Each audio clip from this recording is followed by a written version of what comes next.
जी अली बेटा, आज फिर आपने कहानी सुननी है कोई? जी जी दादा, मैं आपको बोलने ही वाला था, आज फिर मुझे एक कहानी सुननी है। अच्छा, तो मैं आपको एक कहानी सुनाता हूँ, चिड़िया और कौवे की। जी दादा, आप सुनाएं कहानी, मैं आपकी बात सुन रहा हूँ। एक जंगल में एक चिड़िया और कौवा साथ रहते थे एक ही दरख्त पे। दोनों के घर अलग अलग थे। तो एक दिन कौवे के पास खाने को कुछ नहीं था, तो वो चिड़िया के पास आया। चिड़िया बहन, आपके पास कुछ खाने को है तो मुझे दे दो। तो चिड़िया ने कहा, इस वक्त तो मेरे पास कुछ नहीं है। तो कहने लगा, अच्छा आज खिचड़ी बनाते हैं।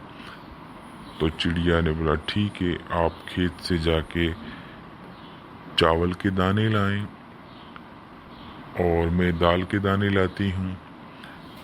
तो इसने कहा ठीक है। दोनों खेत की तरफ निकल गए। एक ने चावल के दाने लाए और एक ने दाल के दाने लाए। तो कौवे ने आग लगाई, उसने बर्तन लाए और दोनों ने मिलके खिचड़ी पकाना शुरू कर दी।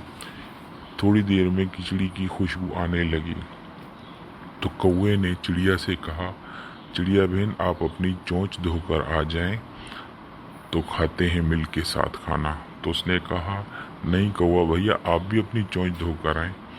तो उसने कहा ठीक है, पहले आप जाएं फिर मैं जाता हूँ। जैसे ही चिड़िया चोंच धोने के लिए निकल गई तो पीछे से उसने थोड़ी थोड़ी करके सारी खिचड़ी खा ली। जब वापस में आई चिड़िया तो देखा कि कुछ भी नहीं है खिचड़ी, और वो कौवा जाके पेड़ों के पीछे छुप कर बैठ गया। चिड़िया ने कुछ नहीं कहा, वो चली गई अपने घोंसले में और गंदम के दाने खाकर रात गुजार दी। रात में कौवे के पेट में शदीद दर्द हुआ। उसको अपनी गलती का पछतावा हुआ। सुबह में उसने चिड़िया से अपनी गलती का एतराफ़ किया और कहा, मुझे माफ़ करें, मैंने आपसे झूठ बोला। चिड़िया दिल की बहुत अच्छी थी और उसने कहा ठीक है, मैंने आपको माफ़ किया। तो आज की कहानी यही थी।